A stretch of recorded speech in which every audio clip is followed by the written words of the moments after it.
എന്റെ സഞ്ചാരത്തിലെ 152ാമത്തെ രാജ്യത്തിലൂടെ ഞാൻ യാത്ര തുടരുകയാണ്. ഈ പർവ്വത നഗരരാജ്യത്തേക്ക് ഇപ്പോൾ വന്ന് കയറിയതേയുള്ളൂ. അന്തോറ എന്ന രാജ്യമാണിത്. ഇങ്ങനെ ഒരു രാജ്യമുണ്ടെന്ന് കേട്ടിട്ടുള്ള മലയാളികൾ തന്നെ ചുരുക്കമായിരിക്കാം. സ്പെയിനിന്റെയും ഫ്രാൻസിന്റെയും ഇടയ്ക്ക് അവർക്ക് രണ്ടുപേർക്കും അതിർത്തി പങ്കിട്ടുകൊണ്ട് കിടക്കുന്ന ഒരു കുഞ്ഞു രാജ്യം. പർവ്വതങ്ങളുടെ മടിത്തട്ടിലാണ് ഈ രാജ്യത്തിന്റെ സ്ഥാനം. ഇങ്ങനെ ഒരു രാജ്യം എങ്ങനെ രൂപപ്പെട്ടു, അതിന്റെ കഥയാണ് ഞാൻ ഓർത്തിരിക്കുന്നത്. വളരെ രസകരമായ ഒരു ചരിത്രവും കൗതുകകരമായ ഭരണ സംവിധാനവും നിലനിൽക്കുന്ന നാടാണിത്. 85,000 ആളുകൾ മാത്രമുള്ള രാജ്യം. 450 ചതുരശ്ര കിലോമീറ്റർ മാത്രമാണ് രാജ്യവിസ്തൃതി. കേരളത്തിലെ ഏറ്റവും ചെറിയ ജില്ലയായ ആലപ്പുഴയ്ക്ക് 1400 ചതുരശ്ര കിലോമീറ്റർ വിസ്തൃതിയുണ്ടെന്ന് ഓർക്കണം. യൂറോപ്പിലെ 6ാമത്തെ ചെറിയ രാജ്യമാണ് അന്തോറ. സമ്പൽ സമൃദ്ധമായ രാജ്യം. മധ്യകാല യൂറോപ്പിലെ പ്രബലനായിരുന്ന റോമൻ ചക്രവർത്തി ഷാലമീനാണ് അന്തോറ എന്ന രാജ്യം രൂപപ്പെടാൻ കാരണക്കാരൻ. 8ാം നൂറ്റാണ്ടിൽ അദ്ദേഹം മൂറുകളുടെ സൈന്യവുമായി യുദ്ധത്തിൽ ഏർപ്പെട്ടപ്പോൾ അന്തോറയിലെ ജനങ്ങൾ ചക്രവർത്തിയെ സഹായിച്ചു. അതിന് പ്രത്യുപകാരമായി ഷാലിമീൻ ഈ പ്രദേശത്തിന് രാജ്യപദവി നൽകുകയായിരുന്നു. തുടർന്ന് കത്തലോണിയയിലെ ഉർഗൽ പ്രഭുക്കന്മാരാണ് ഇവിടം ഭരിച്ചുവന്നത്. പിന്നീടവർ അന്തോറ രാജ്യം ഉർഗൽ രൂപതയ്ക്ക് കൈമാറി. തുടർന്ന് ഫ്രഞ്ച് പ്രഭുക്കന്മാർ ഈ പർവ്വതരാജ്യത്തിനുമേൽ അവകാശം ഉന്നയിച്ചു. 13ാം നൂറ്റാണ്ടിൽ ഒരു കരാറിലൂടെയാണ് ഈ തർക്കം പരിഹരിച്ചത്. കരാർ അനുസരിച്ച് അന്തോറയുടെ ഭരണം ഫ്രാൻസിലെ പ്രഭുവും ഉർഗൽ ബിഷപ്പും സംയുക്തമായി നടത്താൻ തീരുമാനിച്ചു.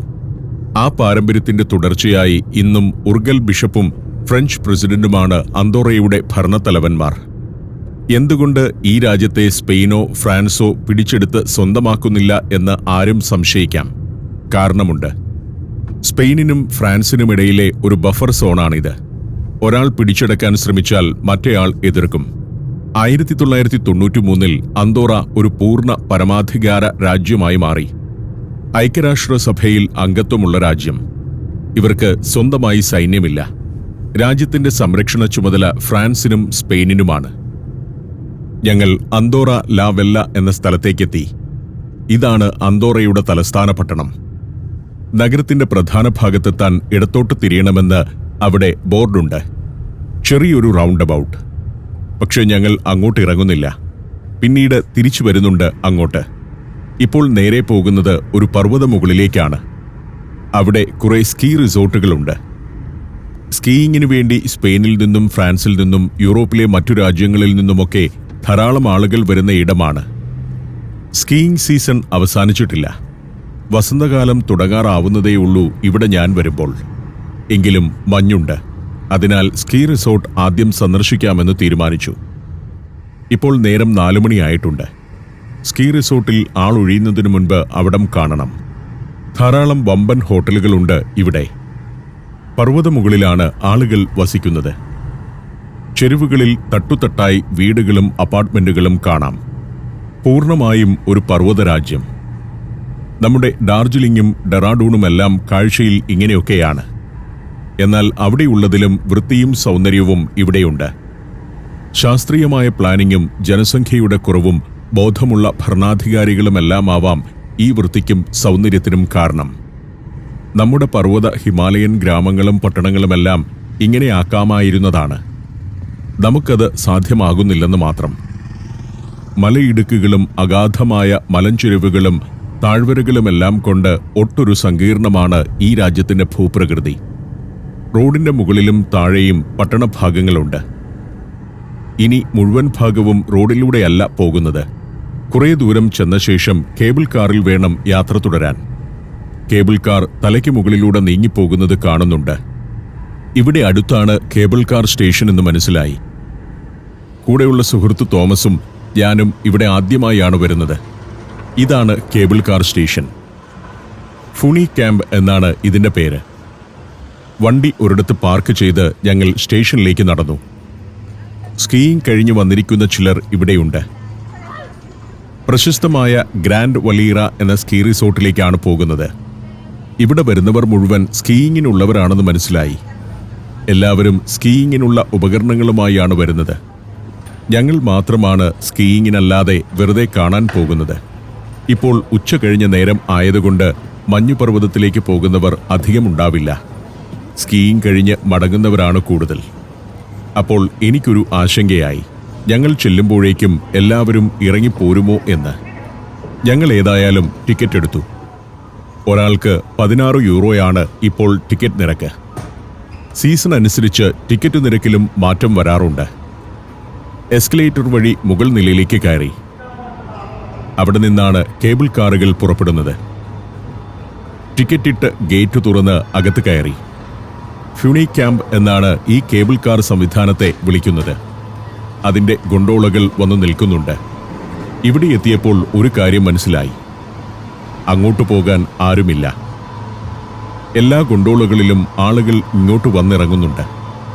പർവ്വതമുകളിലെ തിരക്ക് കുറഞ്ഞുകൊണ്ടിരിക്കുകയാണെന്ന് വ്യക്തം. എങ്കിലും അവിടേക്ക് പോകാൻ തന്നെ ഞങ്ങൾ തീരുമാനിച്ചു. ഓരോ ഗൊണ്ടോളയിലും ആളുകൾ വന്നിറങ്ങിക്കൊണ്ടിരിക്കുന്നു. ഇന്നത്തെ സാഹസങ്ങളും അഭ്യാസങ്ങളും കഴിഞ്ഞ് ആളുകൾ തിരികെ വരികയാണ്. ആയിരക്കണക്കിന് ആളുകൾ പർവ്വതമുകളിലുണ്ടാവും. സ്കീയിങ് നടത്തുമ്പോൾ കാലിലണിയാനുള്ള സ്കീകളും കുത്തിപ്പിടിക്കാനുള്ള പോളുകളുമെല്ലാമായാണ് മിക്കവരും ഇറങ്ങി വരുന്നത്. ഞങ്ങളൊരു ഗൊണ്ടോളയിലേക്ക് കയറി. ഞാനും തോമസും ഇരിപ്പുറപ്പിച്ചു. ഞങ്ങൾ മാത്രമുണ്ട് മുകളിലേക്ക്. ഉപകരണങ്ങളൊന്നുമില്ലാതെ സ്കീയിങ് സ്ഥലത്തേക്ക് പോകുന്നു. പലരും കൗതുകത്തോടെ ഞങ്ങളെ നോക്കുന്നുണ്ടായിരുന്നു. പട്ടണത്തിന്റെ ഭാഗത്തുനിന്ന് ഇനി കുത്തനെയുള്ള മലകയറ്റമാണ്. കയറി തുടങ്ങുമ്പോൾ വരണ്ട ഭൂമിയാണ് താഴെ കാണുന്നത്. സ്കീ റിസോർട്ടിൽ നല്ല മഞ്ഞും തണുപ്പുമായിരിക്കുമല്ലോ. അത് ചെറുക്കാൻ എൻ്റെ പക്കലുള്ള ജാക്കറ്റിന് കഴിയുമോ എന്നൊരു സംശയമുണ്ട്. അങ്ങകലെ മഞ്ഞു പുതച്ചു കിടക്കുന്ന പർവ്വതനിരകൾ കാണാം. പിരണീസ് പർവ്വതനിരകളിലെ രാജ്യമാണ് അന്തോറ. യൂറോപ്പിന്റെ തെക്കുപടിഞ്ഞാറൻ ഭാഗത്ത് ഫ്രാൻസിനും സ്പെയിനിനും ഇടയിലുള്ള വലിയൊരു പർവ്വതനിരയാണ് പിരണീസ്. ആൽപ്സുമായി ബന്ധമുള്ള പർവ്വതമല്ല. പടിഞ്ഞാറ് അറ്റ്ലാന്റിക് മുതൽ കിഴക്ക് മെഡിറ്ററേനിയൻ കടൽ വരെ നീണ്ടുകിടക്കുകയാണ് പിരണീസ് പർവ്വതം. ശൈത്യകാലത്ത് കടുത്ത മഞ്ഞുവീഴ്ച ഉണ്ടാവാറുള്ള പർവ്വതമാണ്. അതുകൊണ്ടാണ് ഇവിടം സ്കീയിങ്ങിന് പ്രശസ്തമാവുന്നതും. ഞങ്ങൾ പുറപ്പെട്ട പട്ടണമാണ് അങ്ങ് താഴെ. 6 കിലോമീറ്റർ നീളമുള്ള കേബിൾ കാറാണിത്. കുറച്ചുകൂടി ചെന്നപ്പോഴേക്കും മഞ്ഞിന്റെ വലിയ പ്രദേശങ്ങൾ കണ്ടു തുടങ്ങി. അതിന്റെ മുകളിലൂടെയാണ് പോകുന്നത്. താഴെ മഞ്ഞിന് നടുവിൽ ചെറിയ പെട്ടി പോലെ കെട്ടിടങ്ങൾ. ഗോഡൌണുകളോ വലിയ ഹോളുകളോ പോലുള്ള വമ്പൻ കെട്ടിടങ്ങൾ തന്നെയാണത്. അതൊക്കെ മഞ്ഞിൽ മൂടി നിൽക്കുകയാണ്. കൂടുതൽ ഉയരങ്ങളിലേക്കാണ് പോകുന്നത്. സൂക്ഷിച്ചു നോക്കുമ്പോൾ മഞ്ഞിൽ മൂടിപ്പോയ ചില ഗ്രാമങ്ങളൊക്കെ അങ്ങ് താഴെ കാണുന്നുണ്ട്. മൊത്തത്തിൽ മഞ്ഞു മൂടി കിടക്കുന്നതുകൊണ്ട് ഗ്രാമം എത്രയുണ്ടെന്ന് തിരിച്ചറിയാനാവുന്നില്ല. കെട്ടിടത്തിനും മണ്ണിനും ഒരേ നിറം. മേൽക്കൂരയ്ക്കും ചുറ്റുമുള്ള മഞ്ഞിനും ഒരു നിറം. അതുകൊണ്ട് തന്നെ കെട്ടിടങ്ങൾ പെട്ടെന്ന് കണ്ടുപിടിക്കാനാവുകയില്ല. ചെറിയ ചെറിയ പല ഗ്രാമങ്ങളുണ്ട് താഴെ. ഇതൊക്കെ അന്തോറയുടെ ഭാഗമായ ഗ്രാമങ്ങൾ തന്നെയാണ്. ഏതാനും വീടുകളുള്ള ചെറിയ ഗ്രാമങ്ങൾ. അവിടേക്കെല്ലാം വാഹനങ്ങൾ പോകാനുള്ള വഴികളുണ്ട്. കുത്തനെയുള്ള ക്ലിഫുകളിലാണ് കേബിൾ കാറിന്റെ തൂണുകൾ സ്ഥാപിച്ചിരിക്കുന്നത്. ഫുണി ക്യാമ്പ് എന്ന ഈ കേബിൾ കാർ സംവിധാനം ഇവിടെ സ്ഥാപിച്ചത് 1998-ലാണ്. ആരംഭിച്ച കാലത്ത് ലോകത്തെ തന്നെ ഏറ്റവും നീളം കൂടിയ കേബിൾ കാർ സർവീസായിരുന്നു ഇത്. അതിശക്തമായ കാറ്റ് വീശുന്ന ഇടമാണ് ഈ പിരണീസ് പർവ്വതം. അതിനെ പ്രതിരോധിക്കാൻ ഫ്യൂണിറ്റൽ എന്നൊരു സാങ്കേതിക വിദ്യയാണ് ഈ കേബിൾ കാർ സിസ്റ്റത്തിൽ ഉപയോഗിച്ചിരിക്കുന്നത്. താഴെ ഹെയർപിൻ വളവുകൾ ഇറങ്ങി കാറുകൾ പോകുന്നത് കാണാം. കാറിലാണ് യാത്രയെങ്കിൽ ഞങ്ങൾക്ക് ഇതിലേ വരാമായിരുന്നു എന്ന് തോന്നുന്നു. പക്ഷേ ഈ കേബിൾ കാർ അനുഭവമാണ് രസകരവും യാത്ര ചെയ്യാൻ എളുപ്പവും. തെക്കൻ യൂറോപ്പിലെ തന്നെ ഏറ്റവും വലിയ സ്കീ റിസോർട്ടാണ് ഞങ്ങൾ കാണാൻ പോകുന്ന ഗ്രാൻഡ് വലീറ. അന്തോറ എന്ന രാജ്യത്തെ ലോകോത്തര ടൂറിസ്റ്റ് കേന്ദ്രമാക്കി മാറ്റിയതിൽ പ്രധാന പങ്കുള്ള റിസോർട്ടാണത്. 210 കിലോമീറ്ററിലധികം നീളമുള്ള സ്കീ പാതകൾ അവിടെയുണ്ട്. ഞങ്ങൾ ഒരു കേബിൾ കാർ സ്റ്റേഷനിലേക്കെത്തി. ഇത് അവസാനത്തെ സ്റ്റേഷനല്ല. ഇവിടെ ഗൊണ്ടോള ഒന്ന് സ്ലോ ഡൗൺ ചെയ്യും. ഇവിടെ നിന്ന് വേണമെങ്കിൽ ആളുകൾക്ക് കയറാം. ഇവിടെ ഇറങ്ങേണ്ടവർക്ക് ഇറങ്ങുകയുമാവാം. കഷ്ടിച്ച് 1 മിനിറ്റ് നേരം ഗൊണ്ടോള ഇവിടെ നിർത്തിയിടും. മുകളിൽ നിന്ന് സ്കീ ചെയ്ത് വരുന്നവർക്ക് ഇവിടെ നിന്ന് കേബിൾ കാറിൽ വീണ്ടും മുകളിലേക്കോ താഴെയുള്ള സ്റ്റേഷനിലേക്കോ പോകാം. വലിയൊരു ഗുഹ പോലുള്ള ആ സ്റ്റേഷനിൽ നിന്നും ഗൊണ്ടോള പുറത്തു കടന്നു. വീണ്ടും കയറ്റം തുടങ്ങി. അന്തോറ എന്ന രാജ്യത്തിന്റെ സാമ്പത്തിക രംഗത്തിന് ഏറ്റവും വലിയ നേട്ടം സമ്മാനിക്കുന്ന സ്കീ റിസോർട്ടാണ് ഈ പർവ്വതമുകളിലെ ഗ്രാൻഡ് വലീറ. മഞ്ഞുകാലത്ത് സ്കീയിങ്ങിനു വേണ്ടി മാത്രം 23 ലക്ഷം ആളുകൾ ഇവിടെ എത്തുന്നു. സാധാരണ സഞ്ചാരികൾ വേറെ. വേനൽക്കാലത്തും റിസോർട്ട് സജീവമായിരിക്കും. 2 ലക്ഷത്തോളം ആളുകൾ ആ സമയത്തും അവിടം സന്ദർശിക്കുന്നു. താഴെ കാണുന്നത് സോളാർ പാടങ്ങളാണ്. പർവ്വതച്ചെരുവിൽ സോളാർ പാനലുകൾ നിരത്തിവെച്ചിരിക്കുന്നു. വീണ്ടും അങ്ങകലെ നോക്കത്താ ദൂരത്തേക്ക് കേബിൾ കാറിന്റെ തൂണുകളും വടങ്ങളും കാണാം. ഞങ്ങൾക്ക് ഇനിയും കുറേ ദൂരം പോകാനുണ്ട്. അഡ്വക്കേറ്റ് തോമസ് ജോസഫും ഇവിടേക്ക് ആദ്യമായിട്ടാണ് വരുന്നത്. ഞങ്ങളെ കൂടാതെ ഒരു അപ്പൂപ്പനും കൂടി ഗൊണ്ടോളയിലുണ്ട്. ഗൊണ്ടോള ഇടയ്ക്ക് നിർത്തിയ സ്റ്റേഷനിൽ നിന്നാണ് അദ്ദേഹം കയറിയത്. സ്കീ ചെയ്ത് താഴെ ഇറങ്ങി വീണ്ടും മലമുകളിലേക്ക് പോവുകയാണ് അദ്ദേഹമെന്ന് തോന്നുന്നു. മഞ്ഞിന്റെ ധവളിമയാർന്ന ഒരു ലോകത്തേക്കാണ് ഇപ്പോൾ എത്തുന്നത്. അതിവിസ്തൃതമായ ഒരു പ്രദേശം. ഈ രാജ്യത്തിന് ഇത്രയും വലിപ്പമുണ്ടോ എന്ന് സംശയിച്ചു പോകുന്നത് ഇപ്പോഴാണ്. എവിടെയും മഞ്ഞിന്റെ കാഴ്ച മാത്രം. വെയിലുണ്ട്. മഞ്ഞ് ആ വെയിലിൽ തിളങ്ങുന്നു. അങ്ങോട്ട് ചെല്ലുമ്പോൾ കുറേ ആളുകൾ പൊട്ടുപോലെ മഞ്ഞിലൂടെ തെന്നിപ്പോകുന്നത് കാണാം. സ്കീ സ്ലോപ്പുകൾ വേലികെട്ടി തിരിച്ചിരിക്കുന്നു. മുകളിൽ കേബിൾ കാറിന്റെ ഒരു സ്റ്റേഷൻ. ഇതാണ് സ്കീ സ്ലോപ്പുകൾ. അതിലൂടെ ആളുകൾ പോകുന്നു. പല പല സ്കീ സ്ലോപ്പുകളുണ്ട്. അതിലെയെല്ലാം ഒഴുകിയെന്നോണം നീങ്ങുകയാണ് ആളുകൾ. ഞങ്ങൾ ഏതാണ്ട് മുകളിലേക്കെത്തുകയാണ്. ഇവിടെ ആക്ടിവിറ്റീസ് ഒന്നും അവസാനിച്ചിട്ടില്ല. ഇങ്ങനെ 2 വടങ്ങളിലായി നീങ്ങുന്ന കേബിൾ കാറുകൾ ഞാൻ അധികം കണ്ടിട്ടില്ല. ഒറ്റവടത്തിൽ നീങ്ങുന്ന ഗൊണ്ടോളകൾ കാറ്റിൽ ആടി ഉലയാൻ സാധ്യതയുണ്ട്. എന്നാൽ മണിക്കൂറിൽ 100 കിലോമീറ്റർ വേഗതയുള്ള കാറ്റിലും സുരക്ഷിതമായി സഞ്ചരിക്കാം എന്നതാണ് ഈ ഫ്യൂണിറ്റൽ സിസ്റ്റത്തിന്റെ പ്രത്യേകത. അത് ഇങ്ങോട്ട് വരുന്ന ആ ഗൊണ്ടോള കണ്ടാലറിയാം അതെങ്ങനെയാണ് നീങ്ങുന്നതെന്ന്. ഇപ്പോൾ ഞങ്ങൾ പർവ്വതത്തിന്റെ ഏറ്റവും മുകളിലെ കേബിൾ കാർ സ്റ്റേഷനിലേക്ക് എത്തുകയാണ്. ഇവിടെ ഇറങ്ങണം. ഹെൽമറ്റ് വെച്ച് സ്കീയും പോളുമൊക്കെ പിടിച്ച് കുറെ പേർ കാത്തു നിൽക്കുന്നുണ്ട്. ഇറങ്ങാൻ അധികം ആളൊന്നുമില്ല. കയറാൻ ധാരാളം ആളുകളുണ്ട് താനും. ഇന്നത്തെ അഭ്യാസം അവസാനിപ്പിച്ച് മടങ്ങുന്നവരാണ്. സ്കീയിങ് രാവിലെ തുടങ്ങിയതായിരിക്കണം. ഞങ്ങൾ ഇറങ്ങി. ആ ഗൊണ്ടോളയിലേക്ക് തന്നെ കുറേ ആളുകൾ കയറി. എല്ലാവരും സ്കീയിങ് വേഷത്തിലാണ്. 5 അടി നീളമുള്ള സ്കീയുമുണ്ട് കയ്യിൽ. അത് 2 കാലിൽ ഇടുന്നതുണ്ട്. ഒറ്റപ്പലക പോലെയുള്ളതുമുണ്ട്. ഗംഭീര തണുപ്പുള്ള ഒരിടത്തേക്കാണ് ഇറങ്ങിയെത്തിയത്. നല്ല തിരക്കാണ് സ്റ്റേഷൻ പരിസരത്ത്. കൊടും തണുപ്പ്. പക്ഷേ എൻ്റെ ജാക്കറ്റിന് വലിയ കുഴപ്പം പറയാനില്ല. അത്യാവശ്യം പ്രതിരോധ ശേഷി അതിനുണ്ട്. കുട്ടികൾ ഉൾപ്പെടെ 100 കണക്കിന് ആളുകൾ. മിക്കവരുടെയും കയ്യിൽ സ്കീകളുണ്ട്. Azerbaijan, Indonesia, Tajikistan, Peru. സഞ്ചാരം വോളിയം നമ്പർ 14. ഫുൾ HDയിലുള്ള ഈ അപൂർവ ദൃശ്യയാത്രാ വിവരണ ശേഖരം സ്വന്തമാക്കാൻ 9955442222 എന്ന നമ്പറിലേക്ക് സഞ്ചാരം എന്ന് SMS ചെയ്യൂ. വലിയൊരു കെട്ടിടമാണ് ഈ കേബിൾ കാർ സ്റ്റേഷൻ. അതുകൂടാതെ കുറേയേറെ ഫെസിലിറ്റികളും ഇവിടെയുണ്ട്. റെസ്റ്റോറന്റുകൾ, സ്കീയിങ് ഉപകരണങ്ങളുടെ റെന്റൽ ഫെസിലിറ്റികൾ, ഇങ്ങനെ പലതും. കുറെ പേർ സ്കീ ചെയ്തു നീങ്ങുന്നു. ഒരു സമതല പ്രദേശമാണിവിടം. മലമുകളിലെ ഒരു സമതലം. പർവ്വതത്തിന്റെ ഏറ്റവും ഉയർന്ന ഭാഗമാണ്. ഇവിടെ നിന്ന് ഇനി എങ്ങോട്ട് സ്കീ ചെയ്താലും താഴേക്കാണെത്തുക. സ്കീകളിൽ നിന്നുകൊണ്ട് തെന്നി താഴെയെത്താം. അതിനായി പ്രത്യേക സ്ലോപ്പുകൾ അഥവാ റൂട്ടുകൾ തന്നെയുണ്ട്. കുറേയേറെ റെസ്റ്റോറന്റുകളും ബാറുകളും എല്ലാം ഉണ്ടിവിടെ.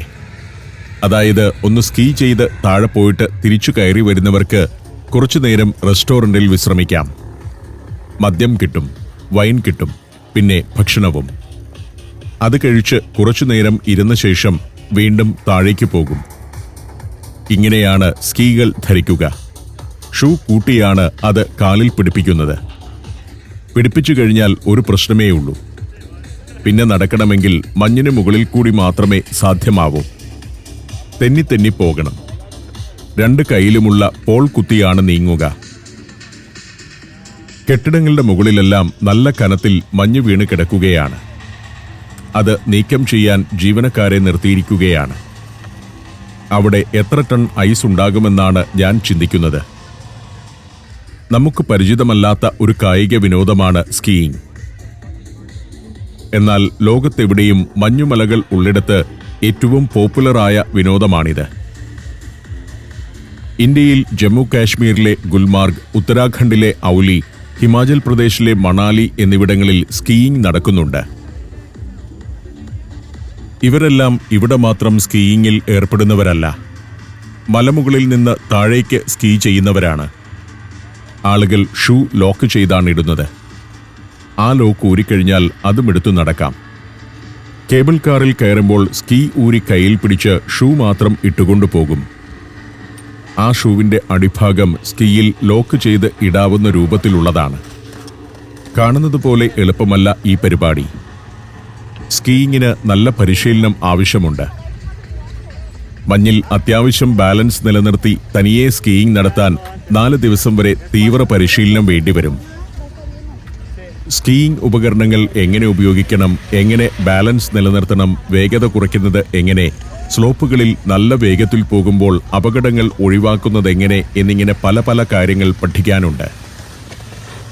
ഓൺലൈൻ വഴി ബുക്ക് ചെയ്താണ് ഇവരിൽ ഭൂരിഭാഗവും ഇവിടെ സ്കീയിങ്ങിനെത്തുന്നത്. സീസൺ അനുസരിച്ച് ടിക്കറ്റ് നിരക്കിൽ മാറ്റമുണ്ടാകും. കേബിൾ കാർ നിരക്കുൾപ്പെടെ ഒരു ദിവസത്തേക്ക് ഒരു മുതിർന്നയാൾക്കുള്ള നിരക്ക് 67 യൂറോ മുതൽ 83 യൂറോ വരെയാണ്.